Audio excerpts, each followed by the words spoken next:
recording you are about to hear answers a question so many people have asked, but without receiving an answer.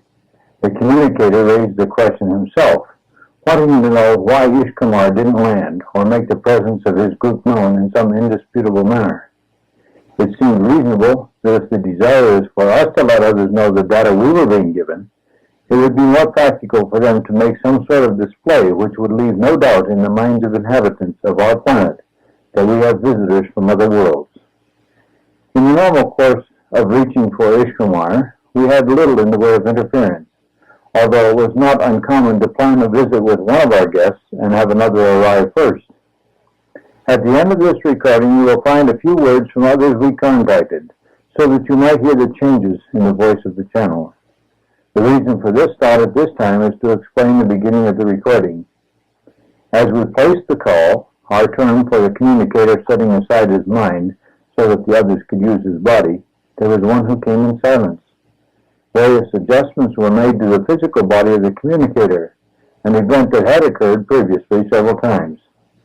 It appeared that on some occasions physical manipulation was necessary, as in rare instances some of the visitors had difficulty in getting into the body.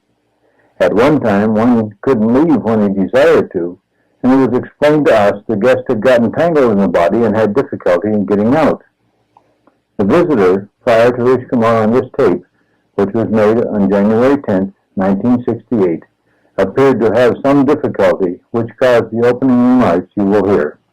We gathered here for the purposes of asking Ishcomar to explain to us their reasons for not making their presence immediately known, or at least known for a fact.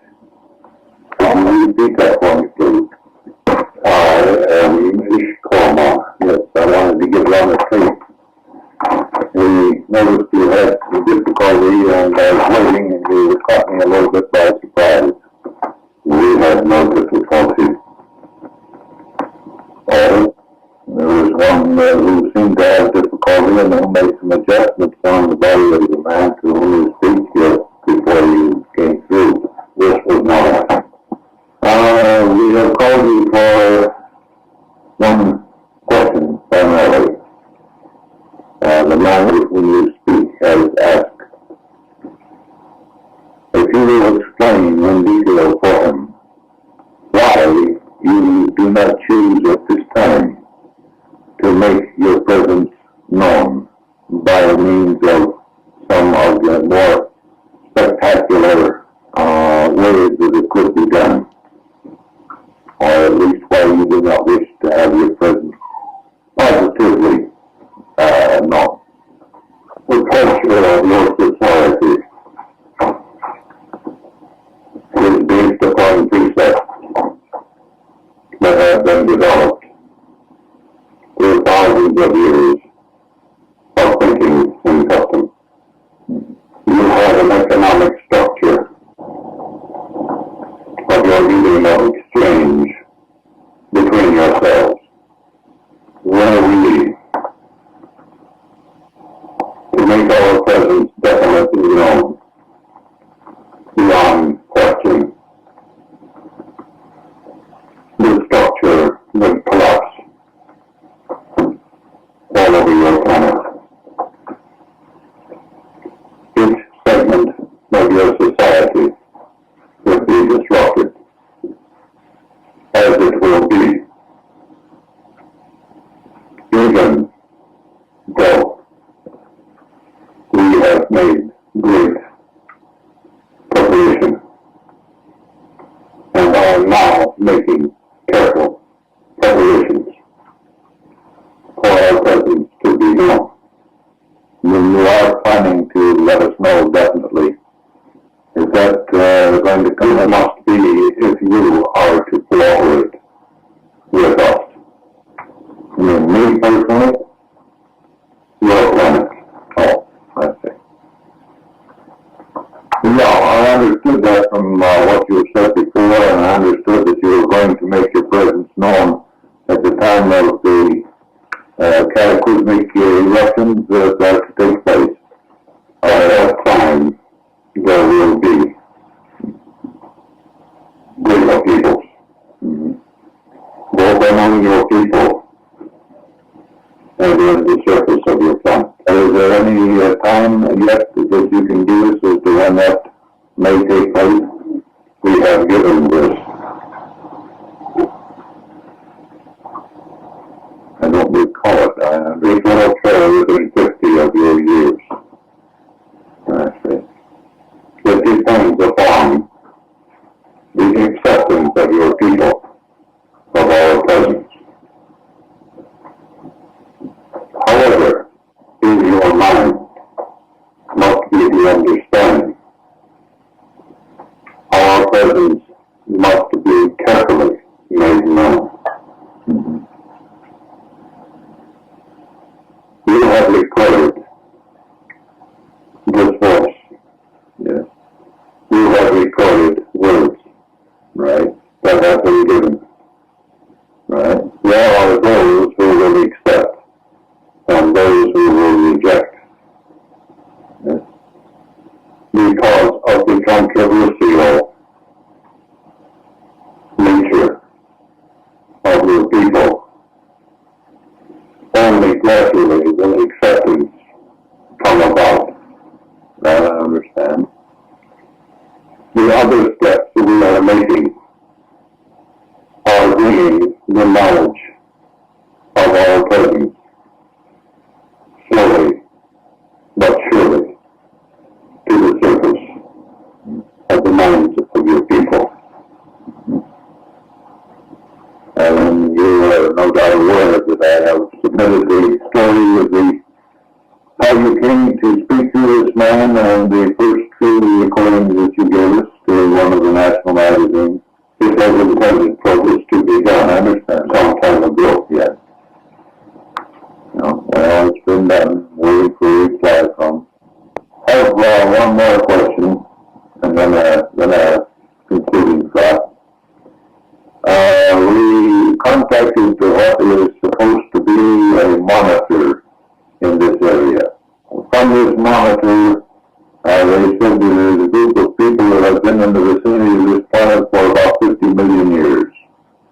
And they say that they are up, I guess, a little higher physically, I mean, their equipment, and that they too observe you as well as us.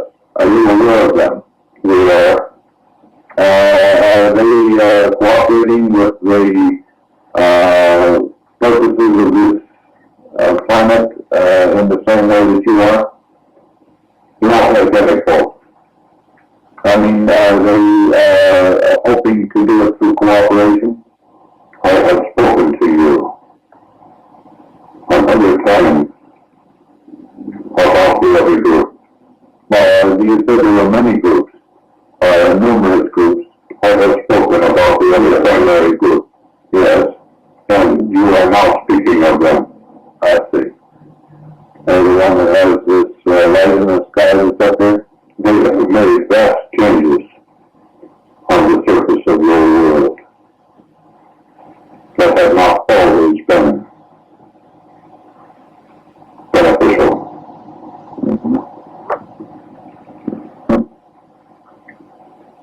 I didn't know whether that was the one that you spoke of. You spoke of a light in the sky. Yes, you have observed such. Yes, a bar of light. Periodically, this area, as many areas like it, are under observation, both by our craft and by the craft of the other group. You perhaps have seen one of these. I mean the bar of light in the light that you have spoken of. Yes, that's how. Just up in the sky, almost perhaps one of our craft, or it could have been one of the other group's craft. I see. We have other monitoring devices, however, that you may observe as lights that are not craft. That's true. Well, that's that mountain down in Virginia that's got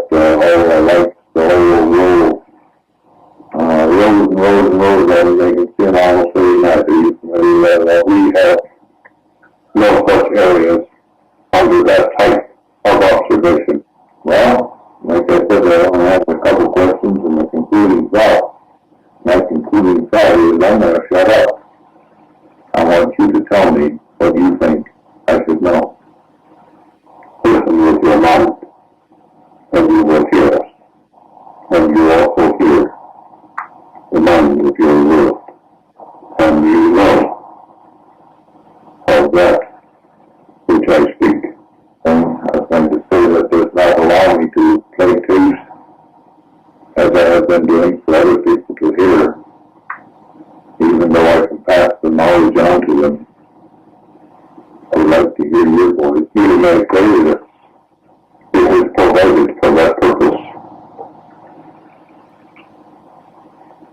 So you see, there are those who will listen and who will know, and there are those who will not believe. That is controversy. Our presence is not known beyond question. Therefore, it will not collapse your structure of exchange of your world. We will be to move in the many thousands of ways open to us to make our presence known overnight. Beyond question, your world would explode in turmoil of your people. I suppose that's possible. This is a mathematical certainty. We know of this and have known of this for centuries. Until you reached a development, by your terminology, scientifically adequate. You were not of use to us, or you would have had virtually no capacity to understand what we require of you in exchange for that which we may do for you. Throughout the universe, exchange is the law of commerce. Expect not that we will do all for you and expect nothing in return. There is that we require in exchange for what we may do. It is not given freely. Would you care to tell us whether you expect? We expect for your people to make certain measurements of your planet and in your planetary environment. Provide us with knowledge of your world, from the tiniest microbic form of life to the highest vibration level in your electrical part of your world. Sounds like a reasonable thing, because they would also learn, and they're seeking the information you desire. You understand. I try to.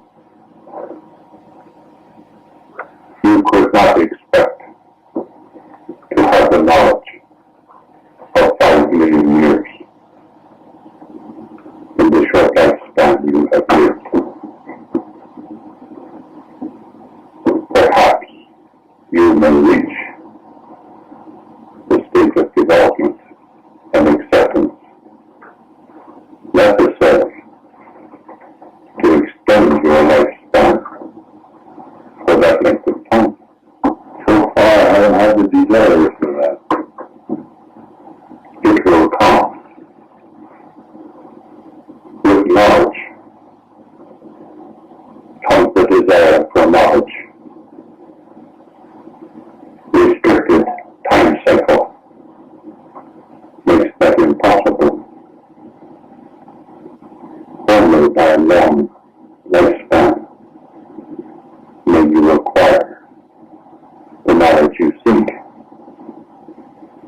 And the more you seek, the more you desire.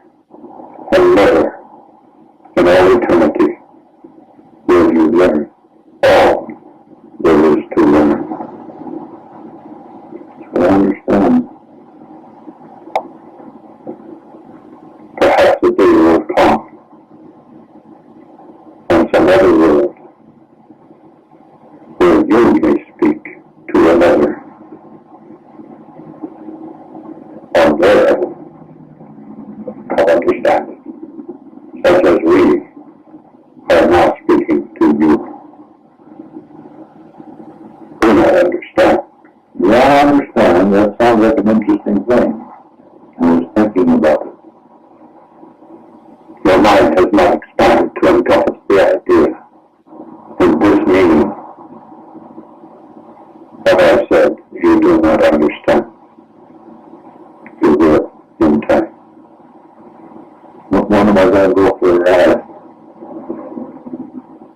In time, you will come to know the answer to this question. You know, I was going to ask this man to call you when the astronauts were taking a trip down the moon. And ask you if it would be possible to get a picture of that spaceship from an angle that would not come from this Earth. They have photographed our craft. I know that. But I wanted to get a picture of them and then let people figure out how I got that picture. This is one of the thousands of ways our presence could be made known beyond question. No, that would open up a lot of questions because a lot of people would declare it to be a fake photograph. It would be accepted too rapidly. This is the caution we exercise. Our presence must not be known too rapidly. The craft you will ride in will be made on your planet. It will not be one of ours. Our craft will eventually be duplicated on your world. Well, that would be interesting. You live in a hazardous time where you face the danger of extinction of most of the forms of life you are now familiar with on your world. All will not perish. We are attempting to instigate movements on your world by dispensation of knowledge to avert this disaster. There is little you can do. We are working with those who may be effective. Yeah, our special visitor told us there would be some that would see both sides of that catastrophe. Many who would be of value to us will know. We regret this. We cannot avoid it. Won't they be able to come back through the process of reincarnation? Unfortunately, your hereditary factors intervene and interfere with the true reincarnation. Hereditary knowledge that is built into your body. You do not have the strong intellect necessary to overcome. Even we have difficulty in some cases to overcome the hereditary factors to perfectly control the physical body. And opens up the scope of thought. That is our purpose. There are certain factors we may be involved to educate you. You must analyze them. I understand that as a principle upon which it is based. Peace be with you. Peace, and we only await your call.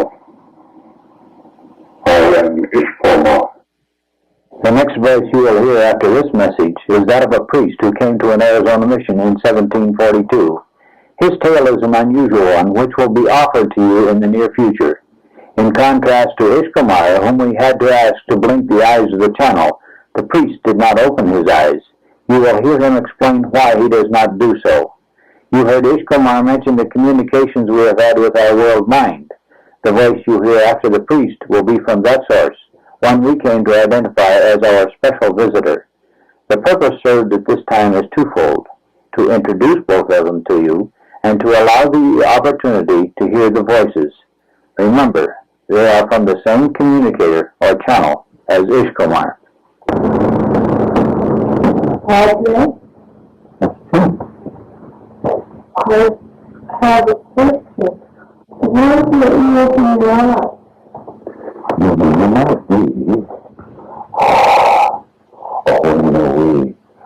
When we take a fair to Trance, fair to do our work, about our faith, about which you will believe,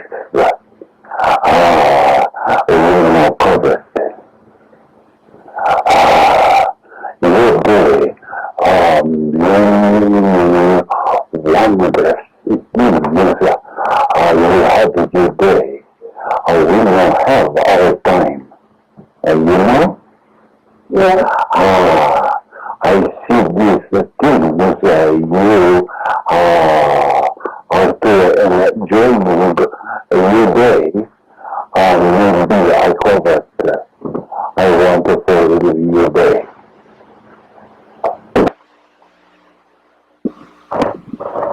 My Father's house are many mansions, and in those mansions are many bricks, and the pillars are the same.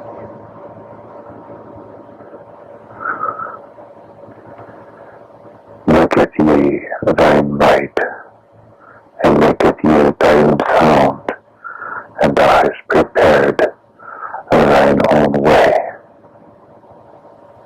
and the way has been made for thee,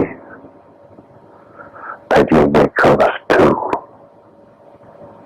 And in the way thou hast prepared, to that place shalt ye go. And the way we have prepared, that shall ye do. Make for thee a light of beauty, pleasing to look upon with the eye of thine mind, and the sound pleasing to thine heart. And thou hast prepared to go, when thou shalt go to another time, to another world, a place of beauty, and receive that which ye have prepared for, and made thyself ready for. Maketh thyself to make thy light shine, so it is not pleasing, and thy sound that it is not pleasing, and thou hast prepared thyself for yet another way, and thou shalt receive that for which thou hast made thyself. As you may easily guess, our adventures with Ishcomar, the priest, and our special visitor, and others, which covered a span of approximately 3 years, has provided a wealth of information from which much of value has been and can yet be extracted. It is with pleasure that I announce reestablishment of contact with the communicator after a lapse of several years. We are now receiving Ishcomar's information on subjects of current study and interest.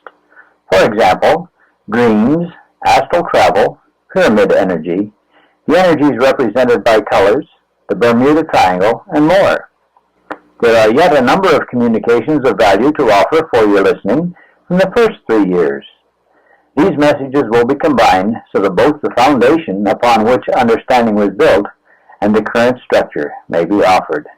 In offering lectures on Ishcomar, one of the questions frequently asked is whether or not Ishcomar believes in God.